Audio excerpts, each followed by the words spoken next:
আসসালামু আলাইকুম রহমতুল্লাহ। আমি ডাক্তার মোহাম্মদ আবিদ হোসেন। আমার লিখিত বই নবী মোর পরশমণি, যার ধারাবাহিক বর্ণনা চলতেছিল, আজকের পর্বে ইনশাআল্লাহ প্রথম 5টা আয়াত নাজিল হওয়ার পরে আমাদের নবীজি মোহাম্মদ সাল্লাল্লাহু আলাইহি সাল্লামের যে অবস্থা হয়েছিল ওই অবস্থার একটু আলোকপাত করবো ইনশাআল্লাহ। যখন প্রথম 5টা আয়াত নাজিল হলো, ইকরা বিসমি রব্বিকাল্লাযী খালাক, সূরা আলাকের প্রথম 5টা আয়াত নাজিল হলো।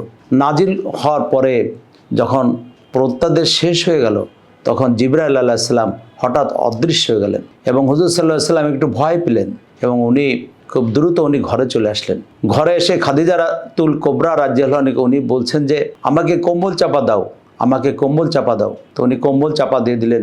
যখন একটু উনি প্রকৃতস্থ হলেন তখন সব ঘটনা খুলে বললেন, এরকম একজন ফেরেশতা এসেছিলেন এবং উনি এই কথা বলে গেছেন। তো উনি ভয় পাচ্ছিলেন। তখন উনি বলছেন যে আমার তো জানের ভয় হতেছে। তো তখন খাদিজাতুল কোবরা রাদিয়াল্লাহু আনহা, যাকে আল্লাহ পাক বাছাই করে ওনার সহধর্মিণী করেছিলেন, তার যোগ্যতা অনেক উচ্চমানের এবং উনি যে সান্ত্বনা ওনাকে দিয়েছিলেন সেই সান্ত্বনার বাণী সোনার অক্ষরে লিখে রাখার মতন। এবং আমি এই সান্ত্বনার বাণী আমার বইতে সংযোজন করেছি। আমার ভাই বোনদের প্রতি অনুরোধ, আপনারা এই সান্ত্বনার বাণীগুলো পড়বেন। সান্ত্বনা দিয়েছিলেন এই বলে যে তিনি বললেন, কখনোই নয়, আপনার খুশি হওয়া উচিত।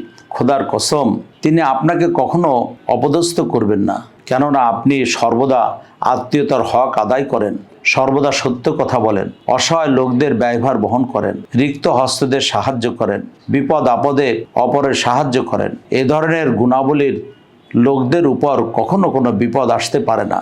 এই সান্ত্বনার বাণী শোনানোর পর উনি নবীজি সাল্লাল্লাহু আলাইহি সাল্লামকে নিয়ে খাদিজাতুল কোবরা রাদিয়াল্লাহু আনহা ওনার চাচাতো ভাই ওরাকা ইবনে নওফেল ওনার কাছে গেলেন সকালবেলা। উনি ছিলেন হিব্রু ভাষার পণ্ডিত এবং উনি তাওরাত এবং ইঞ্জিল সম্পর্কে ওনার বিস্তর ধারণা ছিল। উনি বিজ্ঞ ব্যক্তি ছিলেন। তো উনি সব শোনার পরে উনি বললেন যে যিনি এসেছিলেন উনি তো সেই ফেরেশতা যে মুসা আলাইহিস সালামের কাছে যিনি এসেছিলেন, উনি সেই ফেরেশতা। বলে উনি আফসোস করছেন যে আমি এই বার্ধক্যে উপনীত হয়েছি, আমি যদি যুবক হতাম তো অবশ্যই তোমাকে আমি সাহায্য করতাম, তোমার লোক তোমাকে তোমার শহর থেকে তোমাকে বের করে দিবে। তো তখন আমাদের নবীজি বললেন যে আমাকে কি সত্যি বের করে দিবে? তখন বলেন, হ্যাঁ, আগেরও যত নবী এসেছেন, রসুল এসেছেন, তারা যখন নবুয়ত পেয়েছেন, তারপর যখন দাওয়াতের মেহনত শুরু করেছেন, তখন তার এলাকার লোকজন, তার দেশের লোকজন তাকে বিতাড়িত করেছেন। তা তোমাকেও সবাই বিতাড়িত করবে এবং এটা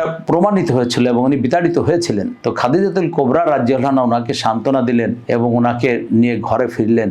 এবং এমন একটা অবস্থার সৃষ্টি হলো যে হুজুর সাল্লাল্লাহু আলাইহি সাল্লাম কিছুদিন যখন ওহী বন্ধ ছিল, তো তখন ওনার অস্থিরতা লাগতো। উনি আবার পাহাড়ে উঠতেন। ওনার মনে হতো যে আমি এখান থেকে লাফ দিই।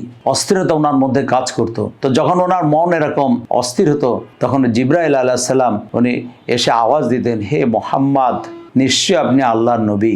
আবার উনি একটু সান্ত্বনা পেতেন। আবার যখন কিছুদিন বন্ধ থাকতো, তখন উনি পাহাড়ে উঠতেন যে আমি লাফ দিব, অস্থিরতা হতো ওনার। তো তখন জিবরাইল আলাইহিস সালাম আবার ডাকতেন, হে মুহাম্মদ, নিশ্চয় আপনি আল্লাহর রাসূল। আবার উনি একটু সান্ত্বনা পেতেন। এভাবে চলতে থাকলো এবং এই পিরিয়ডটাকে, এই সময়টাকে ফাতরাত, মানে যে সময়ে ওহী বন্ধ ছিল। তো হুজুর সাল্লাল্লাহু আলাইহি সাল্লাম যে ওহী প্রাপ্তির পরে ওনার যে অবস্থা হয়েছিল, এই ঘটনাটা আমি আমার বইয়ে সংযোজন করেছি। আমার ভাই বোনদের প্রতি অনুরোধ, আপনারা এই ঘটনাগুলো পুঙ্খানুপুঙ্খরূপে পড়ুন, নিজেরা জানুন, সন্তানদেরকে জানানোর চেষ্টা করুন এবং এই কিতাব আপনার সংগ্রহ করে প্রতিবেশীদেরকে হাদিয়া দিন এবং আত্মীয় স্বজনকে হাদিয়া দিন এবং খুঁজে খুঁজে হজ যাত্রীদের তাদেরকে এই বইগুলো হাদিয়া দিন এবং তারা এই কিতাব পড়ে অনেক ঘটনা তারা জানতে পারবেন এবং যখন হজ করতে যাবেন তখন তাদের হজটা অনেক ঈমানমুখী পরিবেশে তাদের হজটা হবে এবং অনেক আনন্দ পাবেন। তো সবাই ভালো থাকুন, সুস্থ থাকুন।